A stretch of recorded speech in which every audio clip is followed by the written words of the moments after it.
আমি এমন একটা রাষ্ট্রের স্বপ্ন দেখি যেখানে কোনো দলাদলির রাজনীতি থাকবে না, জাতি হবে একটা, জাতির নেতা হবেন একজন। যে রাষ্ট্র কারো খেয়াল খুশি মোতাবেক চলবে না, সকালে এক আইন বিকেলে আরেক আইন, সকালে এক কথা বিকেলে আরেক কথা, এমন অপশন থাকবে না। কারণ রাষ্ট্র চলবে আল্লাহর বিধানে, আর আল্লাহর বিধান সকাল বিকাল চেঞ্জ হয় না। যে রাষ্ট্রের নেতারা জনগণের ঘৃণার পাত্র হবেন না, তারা হবেন জনগণের অভিভাবক, ভরসার জায়গা। যে রাষ্ট্রের জনগণ বিশৃঙ্খল ও বিচ্ছিন্ন হবে না, অবলা ও গোবেচারা হবে না, তারা হবে সেনাবাহিনীর মতো ঐক্যবদ্ধ, ডিসিপ্লিনড, আনুগত্যশীল, অন্যায়ের বিরুদ্ধে এক একটা বারুদ। যে রাষ্ট্রের ছাত্র রাজনীতি নাম দিয়ে কোনো গুন্ডামি পান্ডামির সিস্টেম থাকবে না, ছাত্রদের হাতে থাকবে কলম আর হৃদয়ে থাকবে দেশপ্রেম। যে রাষ্ট্রে একটা পয়সা কেউ দুর্নীতি করে হজম করতে পারবে না, ঘুষখোর, দুর্নীতিবাজ ও টাকা পাচারকারীদের বিচার হবে বিদ্যুতের গতিতে, শাস্তি হবে প্রকাশ্যে। যে রাষ্ট্রের আইন হবে খুনের বদলে খুন, চোখের বদলে চোখ, হাতের বদলে হাত।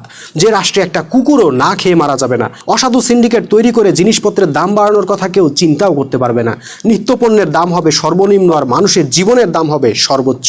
ভাই, সিস্টেম এমন এক জিনিস যা সৎ ব্যক্তিকে অসৎ বানাইতে পারে, আবার অসৎ ব্যক্তিকে সৎ বানাইতে পারে। পশ্চিমাদের তৈরি এই ভুল রাষ্ট্র ব্যবস্থাটাই আমাদেরকে ভেতর থেকে ধ্বংস করে দিচ্ছে।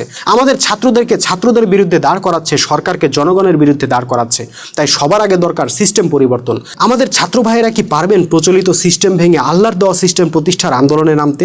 যদি পারেন তাইলে হলফ করে বলতে পারি, আর কোনোদিন তাদেরকে কোনো যৌক্তিক দাবি নিয়ে রাস্তায় নামতে হবে না, নিজ দেশের পুলিশের সাথে জীবন বাজি রেখে লড়াই করতে হবে না।